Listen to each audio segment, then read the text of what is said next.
नमस्कार दोस्तों, शुरू करते हैं आज का प्रश्न। प्रश्न है, श्रीनगर की स्थापना किस मौर्य शासक ने की? तो सही आंसर है ऑप्शन ए, अशोक। अगला प्रश्न, किस ग्रंथ में शूद्रों के लिए आर्य शब्द का प्रयोग हुआ है? सही आंसर ऑप्शन ए, अर्थशास्त्र में। अगला प्रश्न, अशोक ने अपने राज्याभिषेक के चौथे वर्ष में निक्रोध के प्रभाव से प्रभावित होकर किससे बौद्ध धर्म की दीक्षा ली? तो सही आंसर ऑप्शन सी, उपगुप्त से। अगला प्रश्न, किसने पाटलिपुत्र को पोलीप्रोथा कहा? सही आंसर है ऑप्शन टी, मेगस्थनीज ने। अगला प्रश्न, मौर्य काल में एग्रोनोमाई किसे कहा जाता था? तो सही आंसर ऑप्शन सी, कृषि विभाग का अधिकारी। अगला प्रश्न, मौर्य काल में गुप्तचरों को क्या कहा जाता था? तो सही आंसर ऑप्शन है, गूढ़ पुरुष। अगला प्रश्न, किस श्रीलंकाई शासक ने स्वयं को मौर्य सम्राट अशोक के आदर्शों के अनुरूप ढालने की कोशिश की? सही आंसर ऑप्शन सी, चिस्त ने। ऑप्शन ऊपर नीचे हो गया है, आप देख लीजिएगा। सही आंसर ऑप्शन सी ही है। अगला प्रश्न है, किस जैन ग्रंथ में चंद्रगुप्त मौर्य के जैन धर्म अपनाने का उल्लेख मिलता है?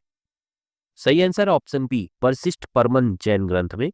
अगला प्रश्न है, किस महीने से मौर्यों का राजकोषीय वर्ष आरंभ होता था? तो सही आंसर है ऑप्शन बी, आषाढ़ अर्थात जुलाई से। अगला प्रश्न, अशोक के बारे में जानने के लिए सबसे महत्वपूर्ण स्रोत है? शिलालेख ऑप्शन बी। अगला प्रश्न, अशोक के काल में कौन सी लिपि दक्षिण भारत में प्रावर्तित हुई थी? तो सही आंसर ऑप्शन ए, ब्राह्मी। अगला प्रश्न, अशोक का अभिलेख भारतीय उपमहाद्वीप के बाहर जिस देश में पाया गया? तो यह देश है अफगानिस्तान, ऑप्शन ए। है अत्यंत पालिश किए गए एकास्म अशोक स्तंभ जिस पांडुरंचित बालुकास्म के एकल टुकड़ों में तक्षित किए गए, उसे साधारणतः कहाँ की खदानों से निकाला गया? तो सही आंसर है ऑप्शन ए, मिर्जापुर के समीप चुनार की खदानों से। अगला प्रश्न है, भारतीय लिखने की कला नहीं जानते, यह किसकी उक्ति है? तो सही आंसर ऑप्शन बी, मेगस्थनीज ने यह कहा था। अगला प्रश्न है, किस मौर्य सम्राट ने विदेशी राजा एंटियोकस प्रथम से अंजीर, शराब और दार्शनिक भेजने का आग्रह किया था? तो सही आंसर ऑप्शन बी, बिंदुसार ने। अगला प्रश्न है, अशोक द्वारा कलिंग पर चढ़ाई की जानकारी के लिए सबसे महत्वपूर्ण स्रोत है? तो सही आंसर ऑप्शन सी, 13वां बृहद शिलालेख। अगला प्रश्न, बिंदुसार की मृत्यु के समय अशोक जिस प्रांत का गवर्नर था? उज्जैन का। अगला प्रश्न है, किस शिलालेख में अशोक ने घोषणा की सभी मनुष्य मेरे बच्चे हैं?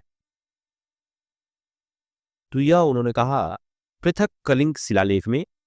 अगला प्रश्न, कौन सी घोषणा युद्ध और हिंसा के प्रति अशोक के आंतरिक दुख को स्पष्ट करती है?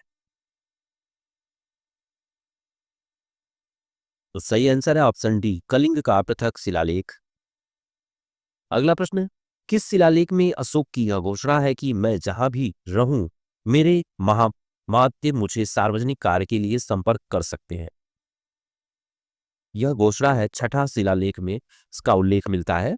अगला प्रश्न, निम्न में से कौन सा विकल्प जिला स्तरीय अधिकारियों के नामों का अवरोही क्रम बताता है?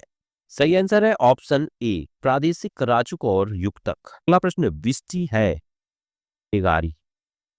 अगला प्रश्न, मौर्य काल में सीता से तात्पर्य है? राजकीय भूमि से प्राप्त आय। अगला प्रश्न, निम्नलिखित में मौर्य कला का सबसे अच्छा नमूना कौन है? तो सही आंसर ऑप्शन ए, स्तंभ। अगला प्रश्न, कहां से प्राप्त अभिलेखों से मौर्य काल में अकाल, सूखा जैसे दैवीय प्रकोपों के समय राज्य द्वारा राहत कार्य किए जाने का विवरण मिलता है? तो सही आंसर ऑप्शन ए, मां स्थान बांग्लादेश, सोहगौरा उत्तर प्रदेश। अगला प्रश्न है, अशोक ने श्रीलंका में बौद्ध धर्म के प्रचार हेतु किसे भेजा? तो सही आंसर ऑप्शन सी, ए और बी दोनों को, महेंद्र और संघमित्रा दोनों को। अगला प्रश्न, अशोक ने मनसेहरा एवं शाहबाजगढ़ी से प्राप्त बृहद शिलालेखों में किस लिपि का प्रयोग किया है? तो सही आंसर ऑप्शन ए खरोष्ठी लिपि का। अगला प्रश्न, कहां से अशोक के द्विभाषी ग्रीक और आरमाई अभिलेख प्राप्त हुए? तो सही आंसर है ऑप्शन ए सारे कुंडा कांधार से। अगला प्रश्न, कौटिल्य द्वारा रचित अर्थशास्त्र कितने अधिकरणों में विभाजित है? तो सही आंसर ऑप्शन डी 15। अगला प्रश्न, अर्थशास्त्र में उल्लिखित सप्तांग में शामिल थे? ए राजा, क्षेत्र, प्रशासन एवं कोष। अगला प्रश्न, अशोक का समकालीन तुर्मै कहाँ का राजा था? तो सही आंसर ऑप्शन ए मिस्र का। अगला प्रश्न, अंतिम मौर्य सम्राट बृहत्तर्थ की हत्या कर किसने शुंग वंश की स्थापना 185 ईसा पूर्व में की? तो सही आंसर ऑप्शन ए पुष्यमित्र। अगला प्रश्न, पुष्यमित्र शुंग मौर्य सम्राट बृहत्तर्थ की राजकीय सेना में किस पद पर आसीन था? तो सही आंसर ऑप्शन ए सेनापति। अगला प्रश्न, कण्व वंश का संस्थापक कौन था?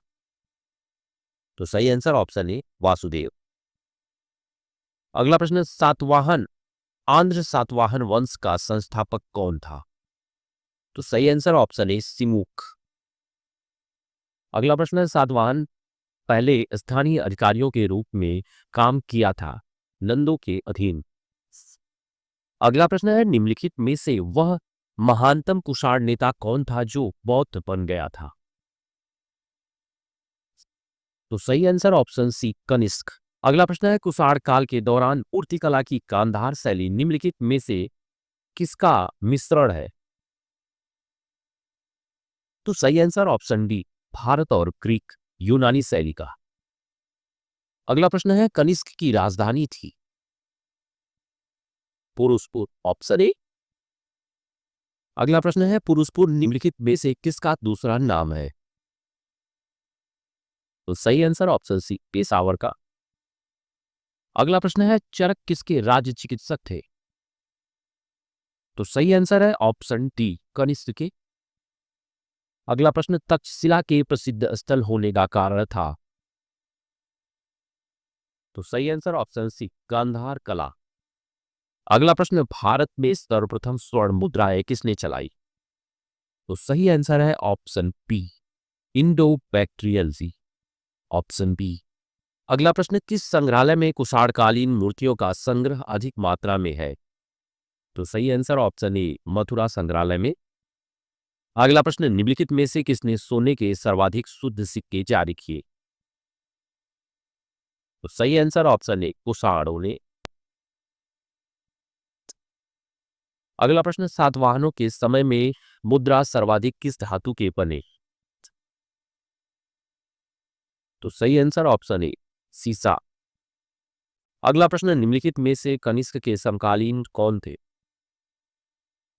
तो सही आंसर ऑप्शन बी नागार्जुन, अश्वघोष और वसुमित्र। अगला प्रश्न, किस वंश के शासकों ने ब्राह्मणों एवं बौद्ध भिक्षुओं को करमुक्त भूमि या गांव भूमि अनुदान देने की प्रथा आरंभ की? तो सही आंसर ऑप्शन ए सातवाहन शासकों ने। अगला प्रश्न, भारतीय रंगमंच में यवनिका अर्थात पर्दा का शुभारंभ किसने किया? तो सही आंसर ऑप्शन ए शकों ने। अगला प्रश्न, भारतीयों के महान रेशम मार्ग किसने आरंभ कराया? सही आंसर ऑप्शन ए कनिष्क ने।